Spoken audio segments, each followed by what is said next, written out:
Zulfiya Isroilova 1915-yil 1-mart kuni Toshkentning O'qchi mahallasida hunarmand ishchilar oilasida tavallud topgan. She'rga, so'zga, adabiyotga muhabbat unda bolaligida oilasidagi muhit sababli paydo bo'lgan bo'lsa ajab emas. Ayniqsa, bunda onasi Xadicha begimning roli katta. Onamning qanchadan qancha qo'shiq va afsonalarni bilishiga aqlimiz bovar qilmasdi. Bu sehrli afsona va dostonlar bizga benihoya huzur bag'ishlar, o'ziga rom qilib olar, har safar yangi jilva kasb etar edi. Hozirgidek charog'on davrida yashasa, onam yo shoira, yo olima bo'lardi. Shunga aminmanki, mo'jizalar yaratishga qodir, jahonni ko'zga keng ochuvchi, insonni go'zallik sari yetaklovchi so'zga shaydolik hissini mening qalbimda maktab ko'rmagan ana shu onam uyg'otgandi, deb yozadi Zulfiya o'zining tarjimai holida. O'rta maktab va ayollar pedagogik bilim yurtini a'lo baholarga tugatgan Zulfiya respublikaning turli gazeta jurnallarida faoliyat yuritadi. Ilk she'ri Men ish qizi nomi bilan 1931-yil Ishchi gazetasida chop etiladi.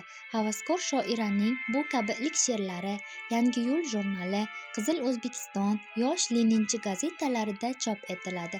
1932-yil 17 yoshida ilk she'riy to'plami Hayot varaqalari nomi bilan chop etiladi. Ular asosan yoshlik, muhabbat, inson qalbi haqida edi. 1938-yillarda u turli yirik nashriyotlarda, gazeta jurnallarda faoliyat yuritadi. Turli respublika va respublikalar aro tashkilotlariga a'zo bo'ladi. Ayollar bilim yurtini tamomlagandan so'ng 1935-yilda Zulfiya O'zbekiston Fanlar qo'mitasi qoshidagi Til va adabiyot instituti aspiranturasiga o'qishga kiradi. Aynan shu paytlar institutda Hamid Olimjon ham faoliyat yuritar edi. Keyinchalik o'qituvchi Hamid Olimjon va talaba Zulfiya o'rtasidagi iliq munosabatlar muhabbatga aylanib, 1935-yilning 23-iyul kuni ikkalasi oila quradilar. 1944-yil turmush o'rtog'i Hamid Olimjon avtohalokatda vafot etadi. Shoir Hamid Olimjon xotirasiga bag'ishlab yaratgan Hayot jilosi, O'rik gullaganda, Xayollar, Sog'inish va boshqa to'plamlaridan joy olgan she'rlari, tuyg'ular, falsafiy umumlashmalar, hayotga muhabbat ruhi bilan sug'orilgan she'rlar turkumiga kiradi. Zulfiyaning 1947-yilda yozilgan Bahor keldi seni so'roqlab she'ri insoniy muhabbatni haqqoniy tasvirlovchi badiiy pishiq, ta'sir kuchi g'oyat o'tkir she'r bo'lib, bahor kechalarida lirik qahramonning bedor qalbini qiynayotgan hijron nidosidir. Bahor keldi seni so'roqlab. Salqin saharlarda bodom gulida, binafsha labida, yerlarda bahor, qushlarning parvozi, yillarning nozi, baxmal vodiylarda, qirlarda bahor.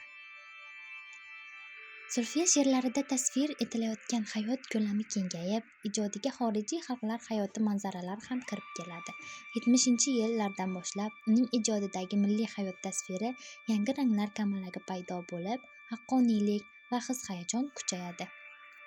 2017-yilning 3-noyabr kuni Shavkat Mirziyoyev tashabbusi bilan atoqli va iste'dodli shoirlar Hamid Olimjon va Zulfiyaning xotirasini abadiylashtirish maqsadida Jizzax shahridagi 1902-yilda qurilgan Xo'ja Nuriddin madrasasi qayta rekonstruksiya qilinib, Hamid Olimjon va Zulfiya muzeyi tashkil etiladi.